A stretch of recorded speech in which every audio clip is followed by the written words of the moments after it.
Hey everyone, how's it going? Today we have a 2020 C8 Corvette. It's another red one. You know we get a lot of these. Today though, we're gonna be doing something a little bit different.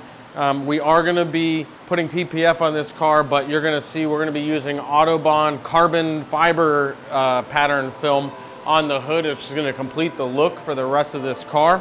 Come check this out.